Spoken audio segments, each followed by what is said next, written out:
Kako da imate ovako lijepe i krupne listove blitve tokom cijele godine? Blitva je vrlo jednostavna i nezahtjevna biljka za uzgoj.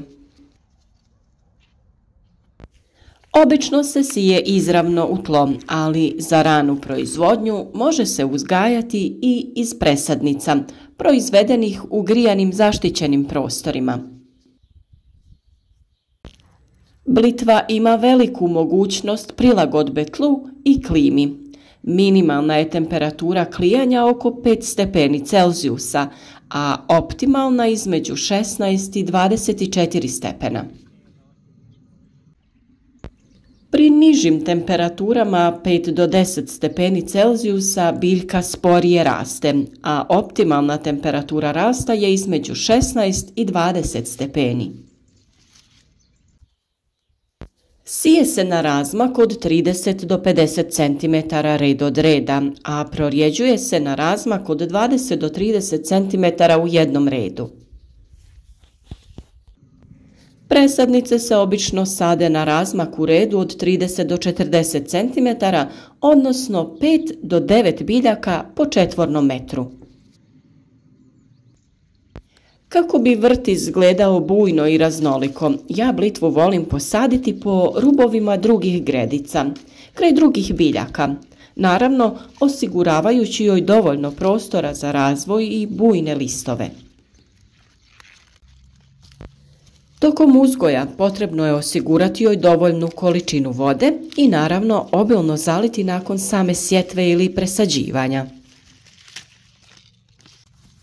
Blitva nema velike zahtjeve prema tlu, ali najbolje uspijeva na dubokim strukturnim tlima dobre propusnosti za vodu i dobrog kapaciteta za zrak. Optimalan pH tla za blitvu kreće se između 6 do 8. I mlada i potpuno razvijena biljka može podnijeti blage mrazeve, što omogućuje čak i prezimljavanje na nekim područjima.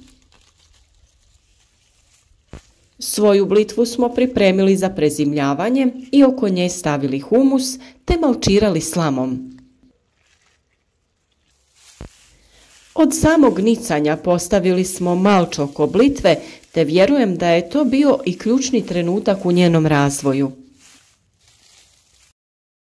Tokom vrućih ljetnih dana imala je dovoljno vlage i hranjiva, a isti taj malč će ju čuvati tokom zime kako bi zemlja i korijen manje bili izloženi nagloj oscilaciji temperature.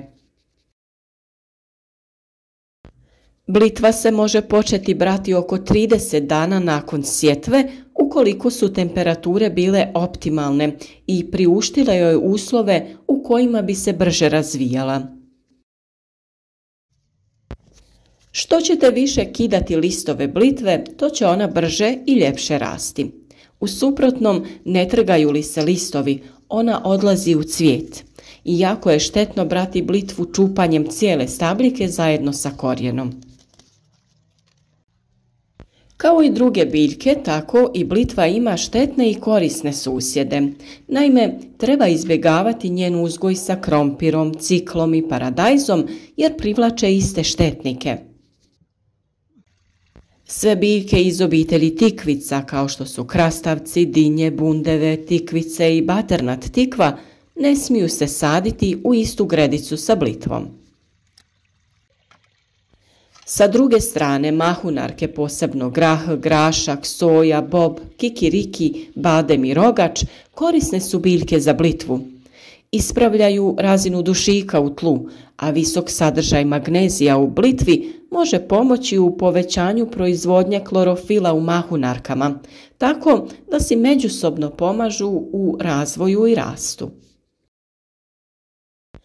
Ono što još trebate znati jeste da blitvu nesmetano možete uzgajati cijelu godinu u plasteniku i brati je kad god poželite.